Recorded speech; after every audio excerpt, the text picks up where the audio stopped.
Welcome again to the MQ stream. This is session 1AV. If you would remember to fill in the feedback form at the end, we would be very grateful. Questions could be posted in the chat room. And without further ado, I'll hand you over to Jamie. Okay, well, thank you very much. So hi everyone. So in this session, we're going to talk about message high availability with MQ. So if we go through and look at the contents, then we're going to have a brief introduction to what high availability is, what it means to messaging. We're then going to go through various features in MQ that allow you to build resilient queue managers that are able to, basically some of the HA features that we have to allow you to restart queue managers as quickly as possible in the event of an outage or maintenance. We're then going to look at some other features of MQ that allow you to build topologies that have multiple queue managers and route around failures. And then finally, we'll have some information about how your applications can connect to queue managers wherever they are and various features in the product that we have to help with that. Okay, so if we start with what we mean by high availability. So really what this is around is features that allow you to keep your queue managers active as much as possible for your applications, i.e. minimizing downtime. And we typically find that HA solutions employ two different techniques.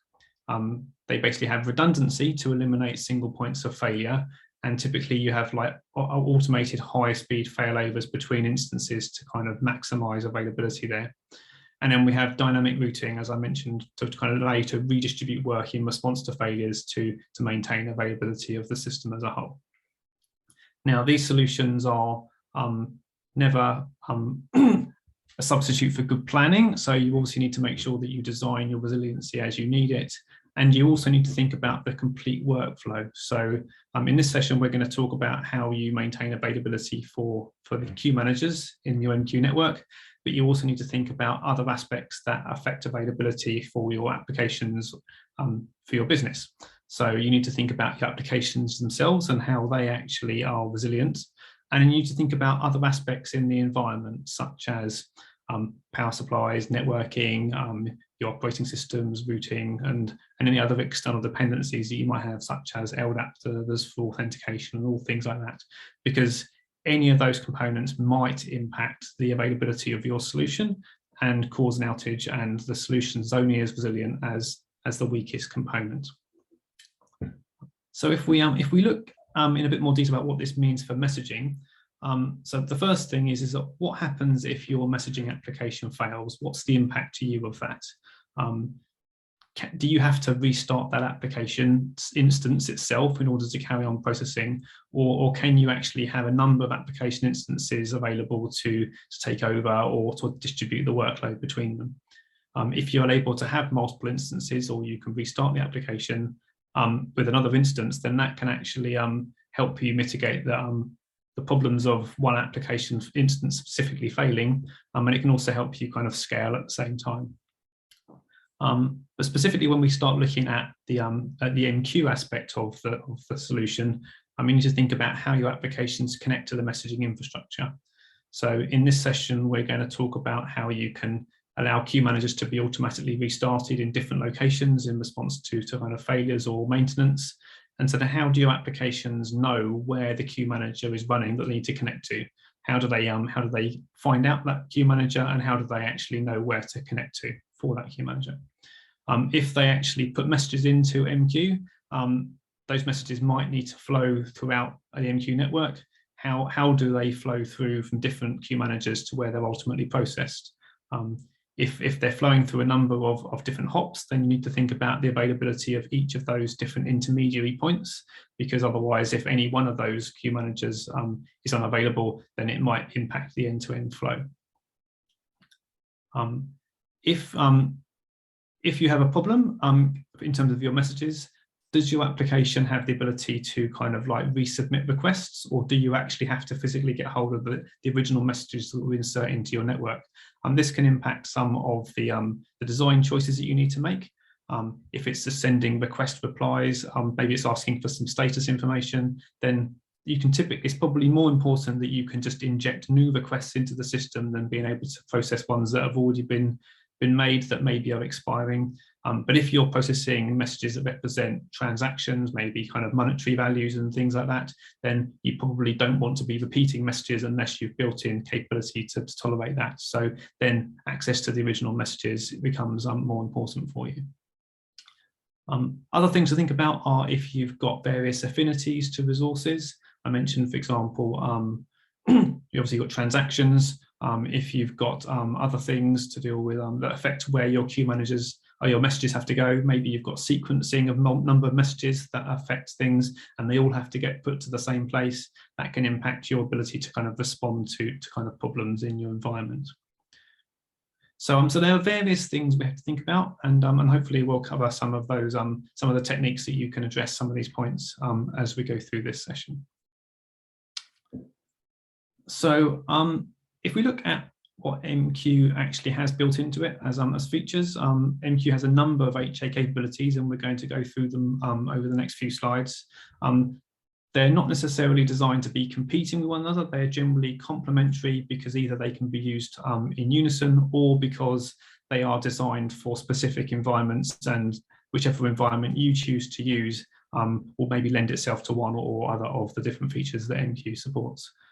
Typically, we'll have a resiliency capability, such as one of the HA queue manager features we're going to discuss next, and then you'll typically kind of maybe combine that with multiple queue managers to build more kind of like scalable and resilient networks of MQ queue managers.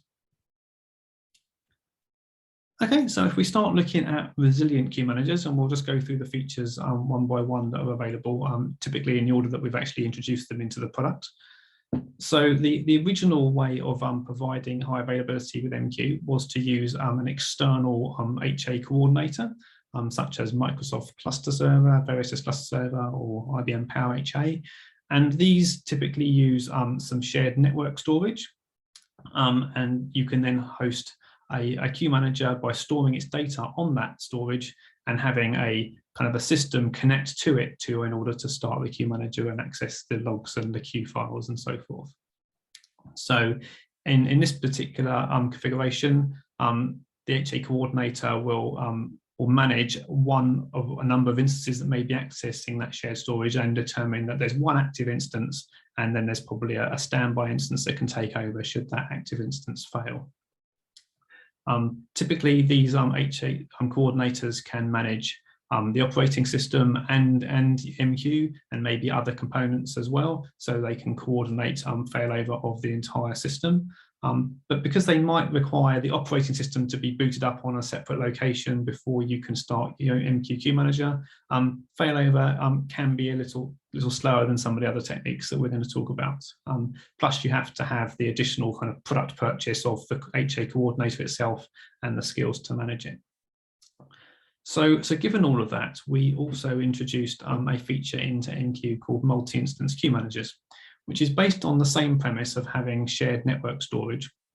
But this time, it's the capability kind of built into MQ itself. So once again, we have an active instance and a kind of a standby instance available, and they both access a central shared network storage where your queue manager data resides. And locks on that shared network storage prevent two instances of the queue manager running at the same time. So the active instance will start up, it will acquire locks on that shared storage, and then the standby instance will be there attempting to kind of obtain that lock, and it will then, if the active instance fails, then it can obtain that lock on the data and then start the queue manager up and carry on processing. So in this scenario, there's no need to restart an operating system at the failover point because both systems are active. It's just the queue manager itself that's either active or in standby. So in the event of a failover, all that has to happen is the queue manager has to go through its usual restart processing on the standby node before allowing applications to connect and continue with their messaging work.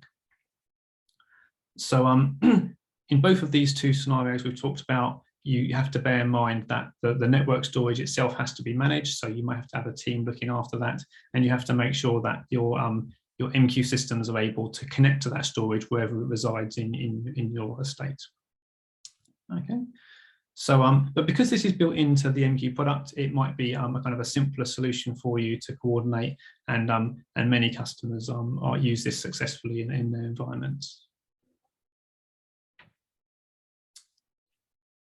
So one of the other features that we have for high availability, and predominantly the most resilient and available solution we have for MQ, is queue sharing groups for the ZOS platform. So in this environment, we have multiple queue managers configured in a queue sharing group, and these queue managers reside and are run within a ZOS sysplex, which is a number of LPARs that host ZOS environment. So rather than having a single queue manager that hosts messages and queues, whereby you have to connect to that one queue manager to access the data, in a queue sharing group, we can actually host queues and store messages in the coupling facility, which is a highly available and resilient storage area for a ZOS sysplex. We can then have a number of queue managers that all access that same central storage, and therefore we can actually provide availability to those queues and messages for applications connecting to any one of those queue managers in the group. This really does provide a really highly available solution, because we can take queue managers down for maintenance independently of each other, and applications can connect to any of the other queue managers in the group. We can add or remove queue managers to the group based on our kind of like scaling and capacity needs. And applications connecting to the group can be naturally workload balanced based on pulling messages from queues as fast as they're available from any of the queue managers in the configuration. So this really does allow us to have a really resilient solution, and applications can actually connect to the logical group rather than a specific queue manager to remove affinities on any particular queue manager within the group. So for example, if they're connecting in over the network, we can use the ZOS Sysplexer distributor to route an application to any one of the available queue managers, so that an application doesn't have to have a specific queue manager name encoded into its connection information. And this really does mean that we can dynamically route applications based on workload preferences as well.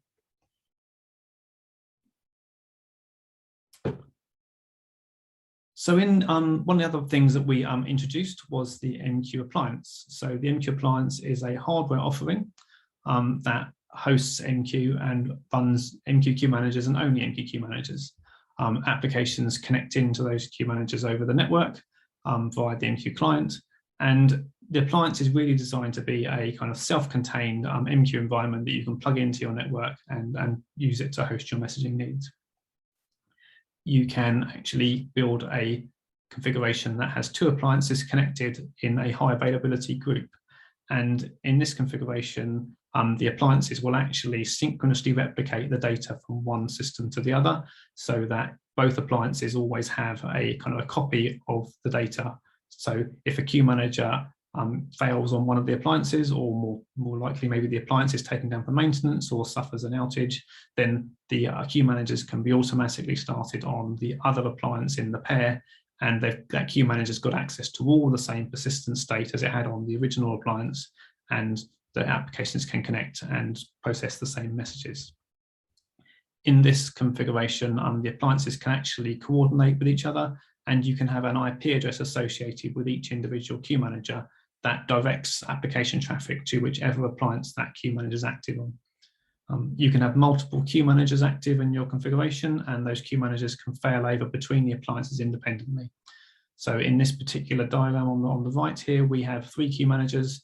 2 are active on the appliance at the top and 1's active on the appliance at the bottom, but we could choose to have all queue managers active on one and none on the other, or we could move them over based on our needs. So we can then therefore perform rolling maintenance on our appliances by moving all the queue managers over to one, taking the appliance down for maintenance, then moving all the queue managers over to the first one and applying maintenance to the second one, and so forth. So we can therefore ensure that our queue managers remain active as much as possible whilst we're doing whatever operations we need to do. One of the main benefits of this topology is that we don't need an external storage component to provide the high availability capability in the product. Many customers struggle to maintain external storage because of different teams involved, or because of managing that environment and connectivity to it. So having all of the HA feature built into the appliance itself is a big benefit to many customers.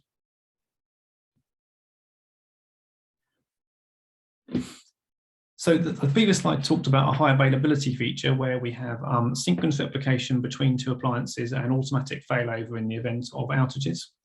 We can also configure a pair of appliances in a configuration that we describe as more suitable for disaster recovery. In a disaster recovery configuration, we can either have synchronous or asynchronous replication between the two appliances. And this allows us to stretch the distance between the two systems over a greater distance. So you might be able to replicate the data over between different availability zones, even across different geographies around the globe. And because of it's a disaster recovery solution, we don't have automatic failover between the systems. You can manually coordinate whether a failover occurs, because in disaster recovery situations, you might want to coordinate that with other systems that you're failing over at the same time.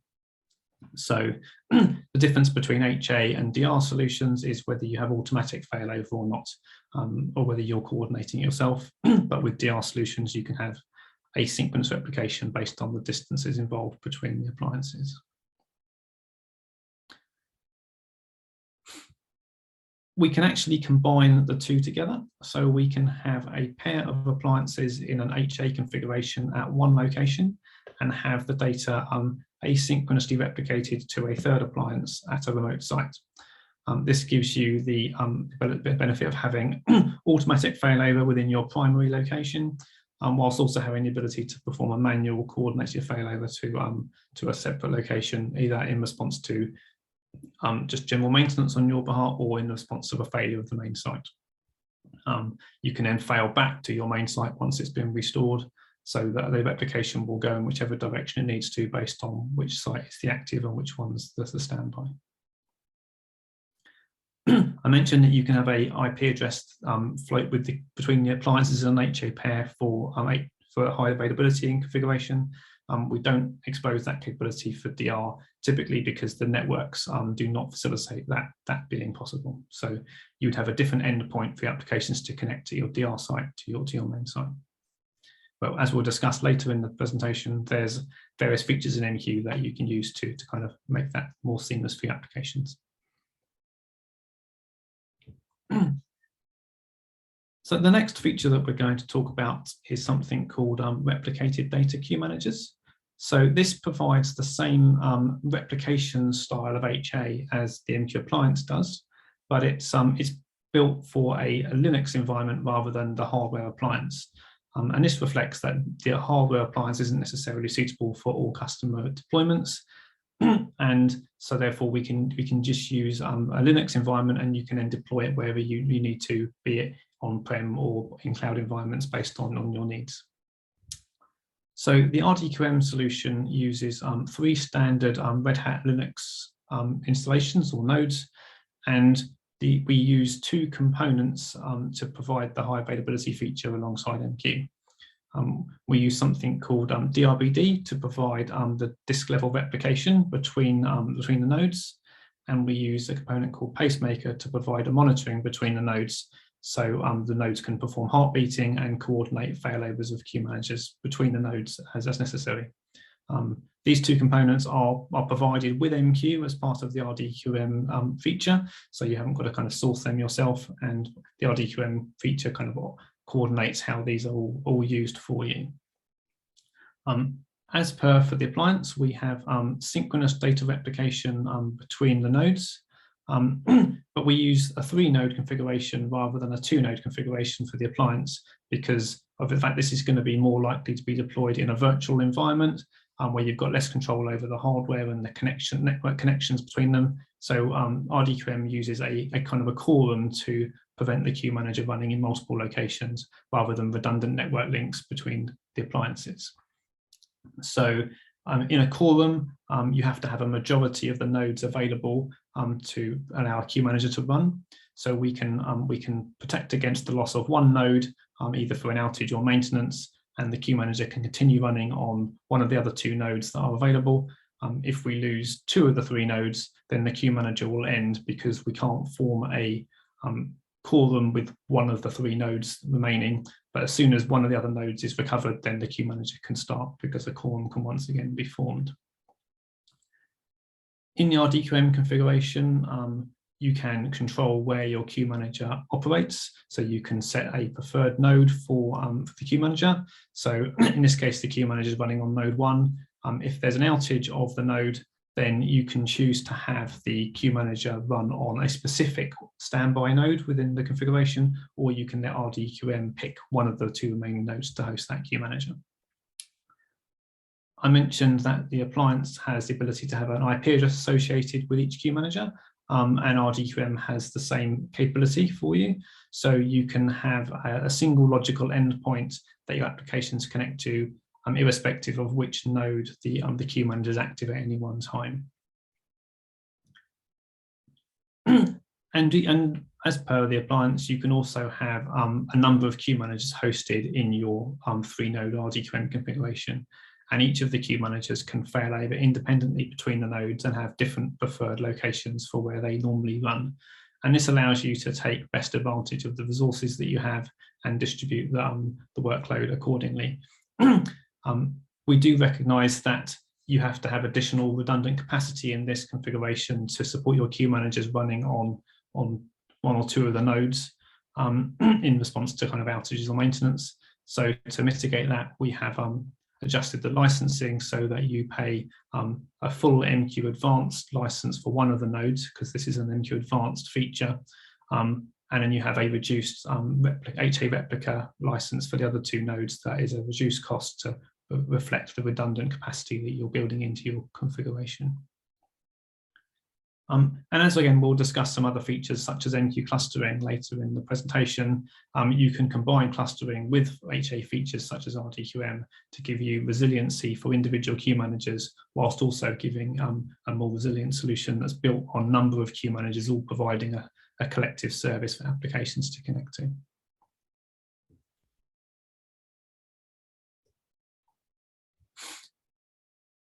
So as per the appliance, the RDQM also supports configurations that we describe as more suitable for disaster recovery. So the first option is you can have a 2-node configuration where 1 node is in each of your sites, maybe for your, so you have a remote location there for disaster recovery purposes.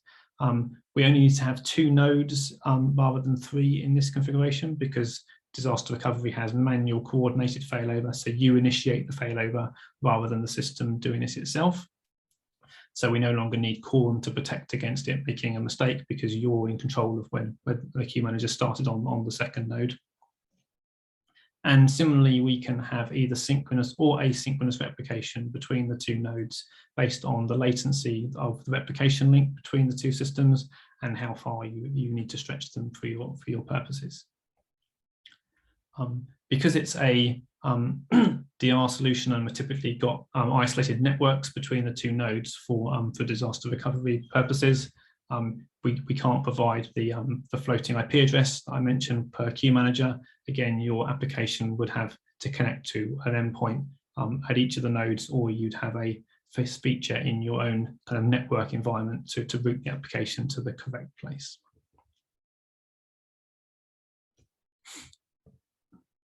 Similarly, with RDQM, we can combine the high availability and disaster recovery capabilities. So with RDQM, we can have a HA group of 3 nodes forming a quorum at one site, and we can have a second HA quorum at a remote location, providing the failover capability for queue managers. So within each of the sites, we can have synchronous replication and automatic failover for queue managers between those nodes. And then we can also have asynchronous replication and coordinated manual failover between the 2 sites based on your needs. So in this particular example, we have a queue manager running on node 2 at site 1. If node 2 fails for any particular reason, then the queue manager will be automatically started on node 1 or 3 within the site 1. At the same time, if site 1 incurs a problem, then you can start the queue manager at site 2 on either node A, B, or C, and have automatic failover and so forth within that site whilst the queue manager is running there. Once the At that point, the data will be replicated from site 2 back to site 1, and then you can then move the queue manager back to site 1 when you're ready. You can have as many queue managers running in this configuration as you need to. So you can have some queue managers active at each site under normal conditions, with the opposite site being the standby location for those queue management instances.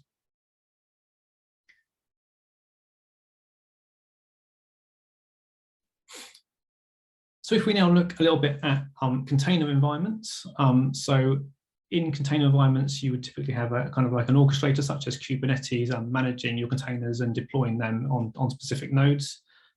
MQ is a stateful application, so you would typically deploy MQ within a stateful set.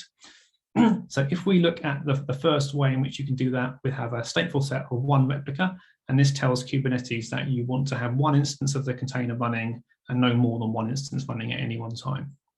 So in this case, Kubernetes will start the queue manager in a pod on node 1, and the storage for that queue manager will be stored in a persistent volume on highly available storage that you provide to the Kubernetes environment. However, because it's a stateful set of one replica, Kubernetes will never start that queue manager on another node unless it knows that that queue manager is not running elsewhere. If you have a failure of the node where the queue manager is running, then Kubernetes can't necessarily distinguish between the queue manager not running at all or the queue manager running, but it can't communicate with the node on which it's there. Maybe the node's become network isolated for some reason, and it's still actively running, but Kubernetes can't communicate with it. So because it can't distinguish between these scenarios, Kubernetes will not automatically restart the queue manager on another node, and you could therefore find that you have the queue manager running in no locations and your applications have an outage. So to mitigate this, we can actually use the multi-instance queue manager capability within the Kubernetes environment. So we can now configure a stateful set of 2 replicas, which tells Kubernetes that we want to have 2 instances of the queue manager running at any one time. And both of those queue managers will actually access the central network storage, and the multi-instance capability of using exclusive locks on that storage location will prevent the queue manager actively running and hosting application traffic from 2 places at once. The first pod to connect to the storage will become the active instance, and the second instance of the container will attempt to access and obtain locks on that storage, but it won't be able to because of the other instance is already running and the active.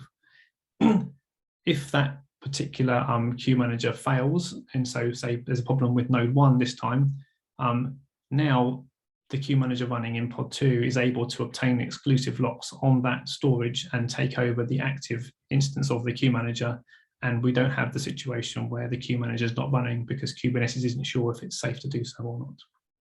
So this provides a higher resiliency option for your queue managers, so you can make sure that they're more likely to be active and in event of problems. However, that solution does depend on shared network storage, which we know can be problematic for customers to kind of deploy and manage. So we've more recently introduced a feature called native HA, which is like the RDQM solution in terms of having a kind of a quorum of 3 nodes, but it's more suitable to container environments. RDQM performs replication at the file system disk level, and to do that, the DRBD component uses a Linux kernel module to intercept disk I/O to ensure that it's replicated between the 3 nodes in the group. Kernel modules aren't particularly suitable to container environments because they kind of it breaks the abstraction of what a container should look like. So we needed to build a solution that didn't depend on a kind of like a kernel module to provide the replication between nodes.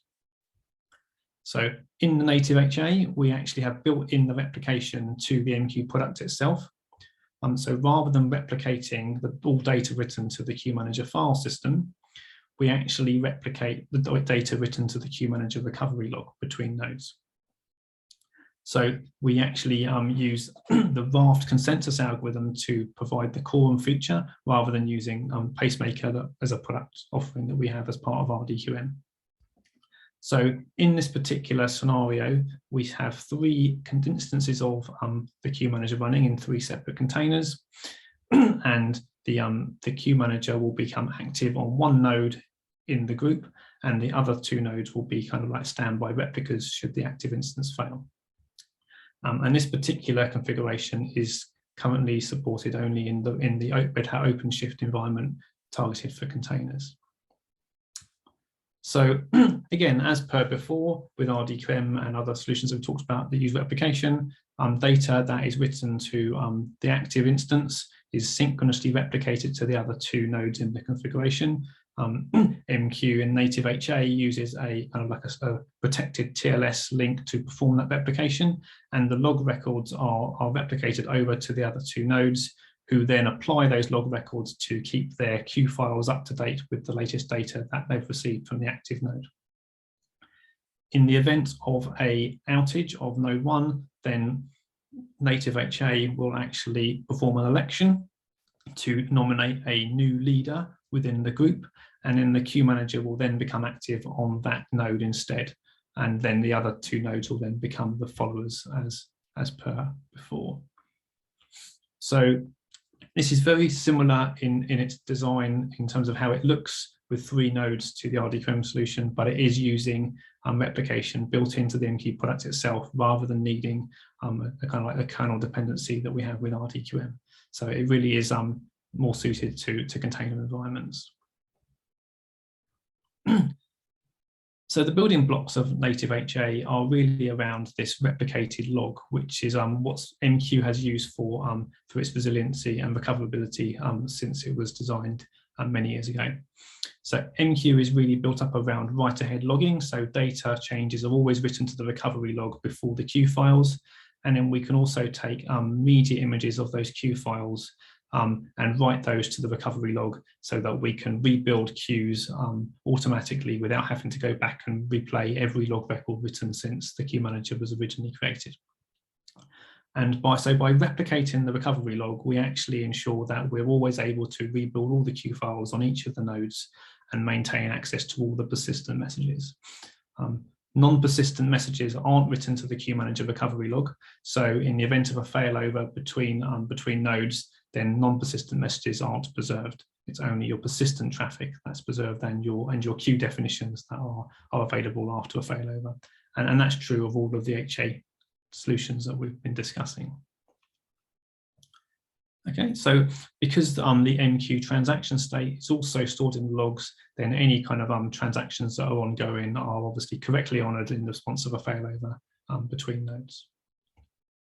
So the main difference, as I say here, between RDQM and native HA is really what's being replicated. So with an RDQM solution, we're replicating everything written to the file system, but with native HA, we can optimize what data is being replicated between nodes by just focusing on what's needed for recovery purposes in the event of a failover from one node to another.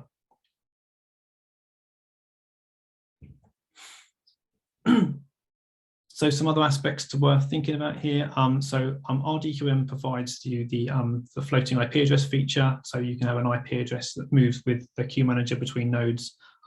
We don't have that available with native HA because it's just the queue manager and MQ doing the coordination. We haven't got any other external components that can interact with the network layer to kind of move IPs. So your applications have to be routed to the correct instance based on where the queue manager is running. And there are various other techniques that you can use to do that, and some of which we'll discuss in this session. Right, so hopefully some of this, the distinction between these different HA features is available and clear to you. If we look at a scenario where a queue manager is active on node 1 and then node 1 incurs an outage and the queue manager started on one of the other nodes, when the original node, in this case node 1, comes back, then it obviously has to perform a catch-up of the data before it can take over the running of that queue manager. So native HA will manage all of this for you, and node 1 will automatically receive updates from the active node to bring its copy of its log up to date. And if for some reason node 1 is already too far behind to be able to do that because the logs on nodes 2 and 3 have already moved too far forward, then node 1 will completely rebuild its data from the data that's stored on the active node to allow it to then sync up and become the active instance if it needs to. And all of this is kind of managed for you by the native HA solution. Okay, so I think we've covered that slide. Ultimately, once again we use heartbeats between the nodes to determine whether they're active or not. So we need to make sure that there's always connectivity between the nodes in this configuration to ensure that we can manage the quorum aspects and prevent the queue manager running in multiple places and things like that. So if we look at the different kind of like failover characteristics of these HA solutions, we can actually see that some of them are can be quicker than others at performing a failover and restarting a queue manager in the event of an outage. There's a number of aspects that contribute to how quick it takes to restart a queue manager in the event of a problem. The first one is that you have to detect the failure of the original node, and this is predominantly the same for any of the techniques. For solutions such as system managed HA, where we need to restart the underlying host operating system, that takes longer than if you're just starting a container or starting a queue manager instance, because the standby is already running. Once we start the queue manager, then the queue manager has to replay its recovery log to bring the data up to a point of consistency. You can see that there can be performance differences depending on whether the queue manager is reading that data from local storage or from storage that's held out in the network. So therefore, this is typically one of the reasons why recovery for appliance, native HA and RDQM is quicker than multi-instance queue managers, because the queue manager is just reading the recovery log from local disks rather than having to go over to the network to retrieve the recovery log to do that processing. We did make a number of improvements back in the 9.1 timeframe to kind of improve the efficiency of queue manager restart. So there were significant gains compared to older versions at that time. Once the queue manager's processed its recovery log, it can then open up for business and allow applications to reconnect. And so you also have to think about how your applications detect that they can reconnect, and then how they actually then connect to where the queue manager is now running. So one of the aspects that's worth thinking about is your channel heartbeat interval, because the heartbeat interval really helps determine how quickly an application detects that the remote endpoint for that channel is no longer available. And this can determine how quickly your applications will attempt to reconnect to a queue manager once it's become available again. Okay, so we've discussed a number of the resiliency features for ensuring that queue managers can be available as much as possible. And there are various techniques and options there based on your environment you're in and your processing needs. But we also need to think about how we can root around failures, because no matter what solution we have, queue managers may well be down for a particular time. Each of these solutions that we discussed before requires a queue manager restart. So there will be a small period of time when the queue manager is not running, and you might need to make sure that your applications can always send messages for their needs. So to do that, we need to have a solution that's built upon multiple queue managers to build a kind of like a network of processing that we can exploit. So if we look at the differences between single and multiple queue managers, with a single queue manager, if that queue manager is either running or it's not running. So the availability is either all or nothing. If we have a solution that's built upon a set of queue managers, then when each individual queue manager is down for maintenance or incurs an outage, then we only lose a partial availability of the system, because the other queue managers are still active for applications to connect to. So this really does improve the resiliency of the solution. Other things to think about, though, are if you have a single queue manager, then that's obviously very simple for your applications to connect to. There's one entity they get routed to, and it's always the same. But that obviously can incur challenges for kind of scaling or availability, because you've only got one thing to manage, and you can only grow that queue manager's processing so far before you start to hit the constraints of the physical system on which it's running. It's also worth thinking about that as a queue manager grows and supports more and more application workload, then the time it takes to restart can grow, because it has more of the recovery log to process in the event of of a kind of like an outage. So by dividing the workload across a number of smaller queue managers, then that allows you to scale more easily across different systems. It can provide higher availability, and also because they're supporting a smaller proportion of the overall workload themselves, then it can speed up the restart processing for each of those queue managers in turn. The main challenge you have with multiple queue managers is dividing your workload across them and working out where you want your applications to connect to. And we've been building features into MQ to kind of like help you and support that processing. So if we, one of the things worth thinking about is what we, differences in availability. So we can talk about system availability and message availability. And the differences really here are message availability talks about the ability to actually access a specific message that has been input into the system. So if you've put a message to a particular queue, the availability of your being able to retrieve that specific message is what we're talking about for message availability. System availability is really what we mean by allowing you to input new work into the system. So connect to a queue manager and send new messages for whatever you need to do. If you have a single non-highly available queue manager, then again, you only have either all or nothing, and it's all or nothing for both the system and the messages, because if the queue manager is not there, then your applications can't connect anywhere else, and they also can't access any of the messages that are hosted on queues that that queue manager has. If we now use one of the resiliency techniques that we discussed to have a highly available queue manager, then again, you still have the all or nothing for both aspects of availability together, but the downtime that you incur if there's a problem is reduced compared to if you only had a non-highly available queue manager. So in this diagram, the blip in the middle for the downtime is a shorter period of time because the queue managers automatically restarted in the event of a problem using one of the techniques that we discussed. If we start now building solutions that have multiple queue managers, then we start to see some differences between the availability characteristics. In this diagram, we have 3 queue managers, and each of those queue managers are highly available using one of the techniques that we talked about. And we have a set of applications that are distributed across those queue managers. In this particular diagram, 3 of the applications are targeted at queue manager 1, 3 of the applications use queue manager 2, and the other 3 use queue manager 3. So if queue manager 1 incurs a problem, then the 3 application instances that use that queue manager are affected. But the other applications can continue processing because the other 2 queue managers remain available.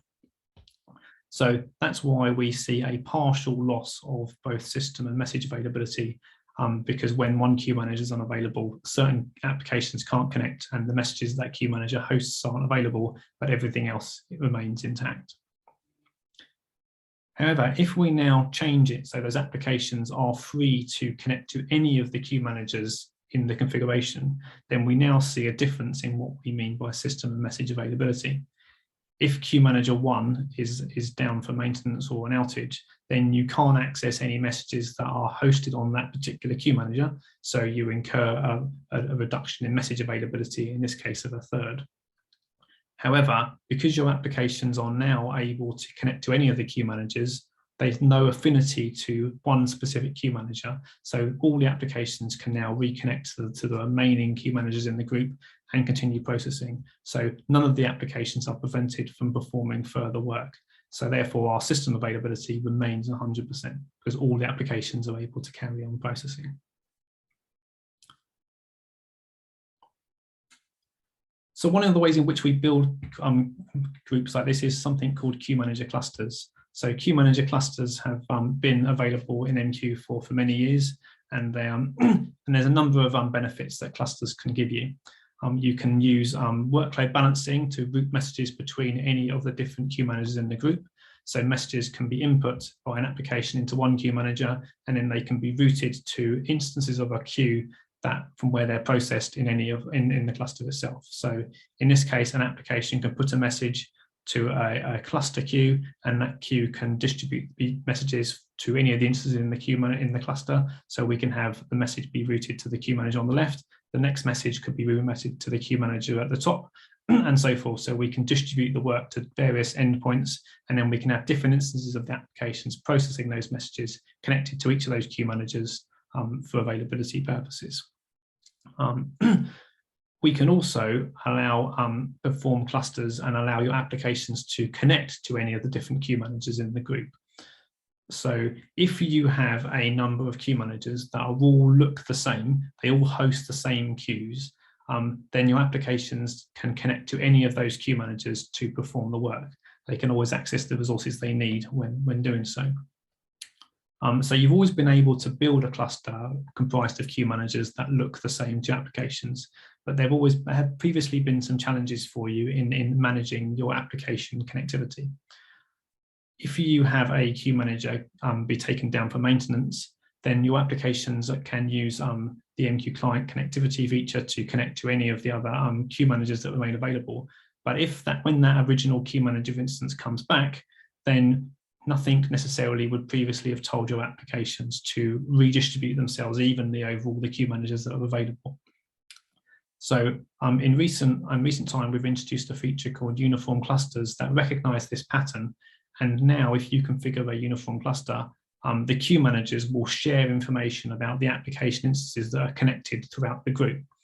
And if the applications aren't connected in a kind of like uniform pattern across all the queue managers, then we can actively tell applications to reconnect to one of the other queue managers in the group to maintain an even distribution for workload balancing and availability purposes. This means that you can now add and remove queue managers from your cluster. You can add and remove applications to your configuration, and everything will naturally rebalance itself in a uniform way for your processing needs. And this really can be quite a powerful technique for kind of allowing you to kind of make sure you can always route messages between your the applications needs. You have to bear in mind that if you have specific affinities, then there may be reasons why this pattern doesn't work for you. But for many use cases, this can actually really simplify your configuration and give you kind of improved availability.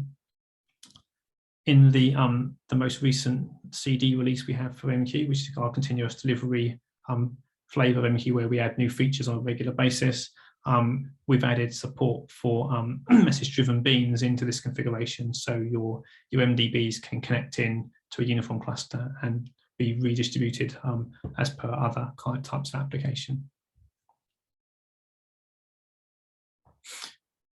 So if we now look at how applications can connect, because we've talked about making individual queue managers resilient, and those queue managers can be automatically restarted on different nodes in response to outages. And we can also build solutions with multiple queue managers. We need to think about how applications are routed to the correct location for their processing needs.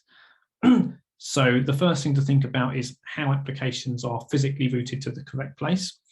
And there are a number of techniques you can use. So you can use network level routing, such as an F5 router or DNS names to route applications to particular places.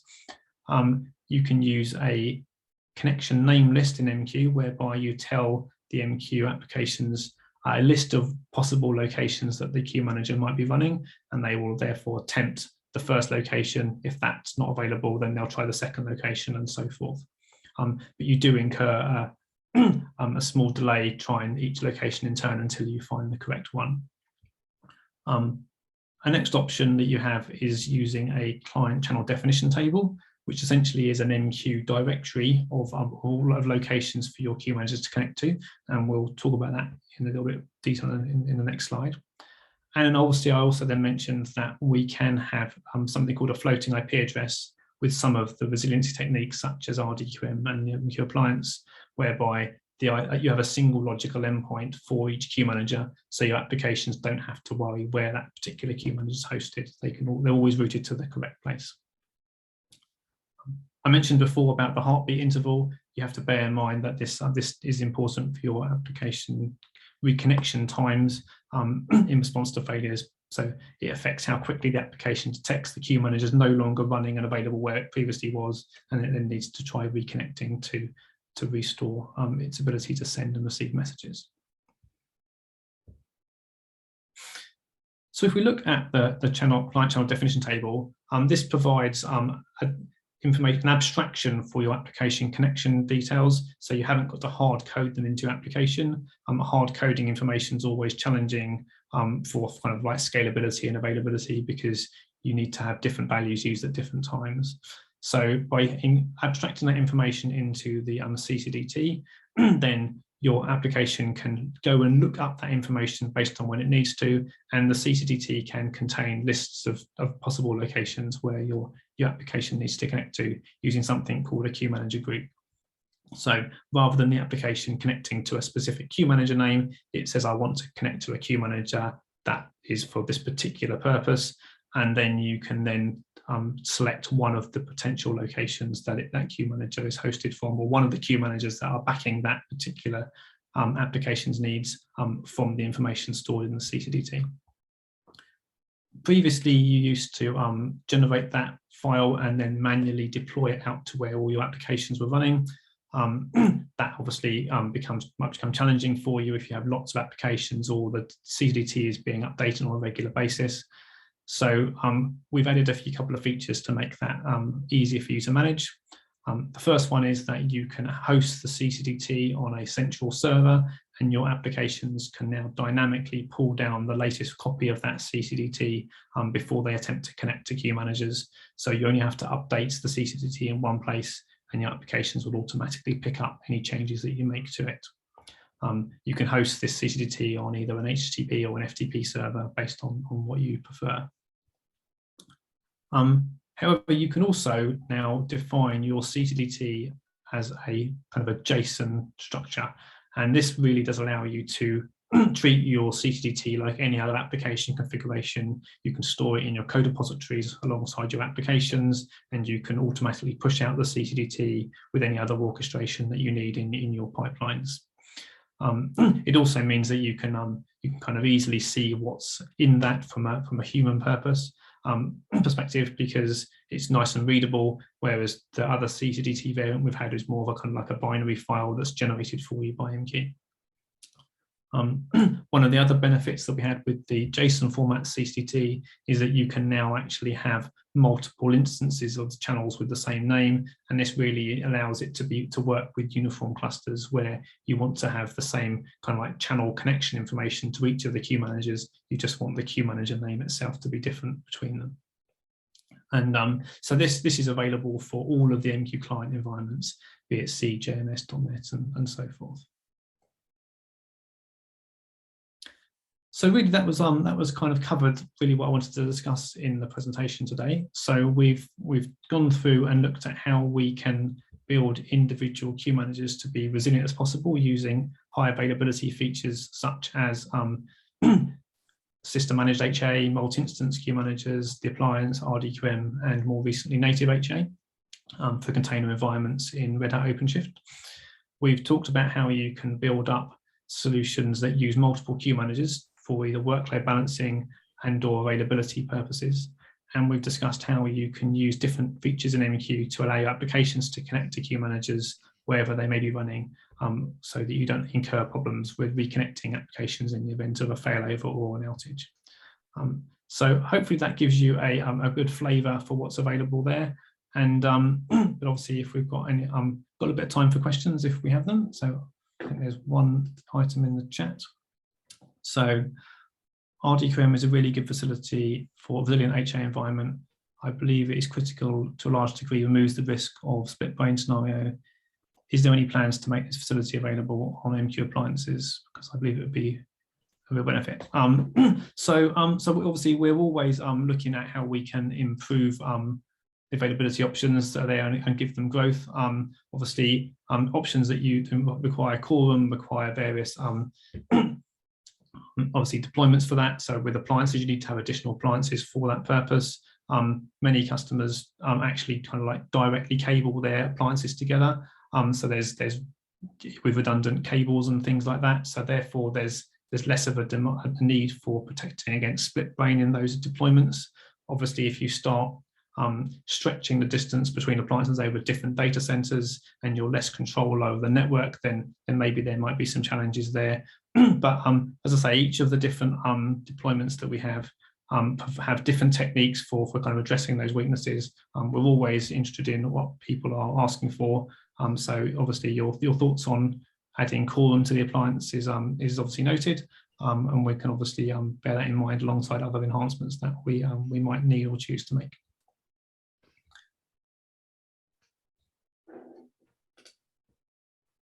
Okay, thank you. So I think that's the only question that we've got so far, Melvin. But, yeah.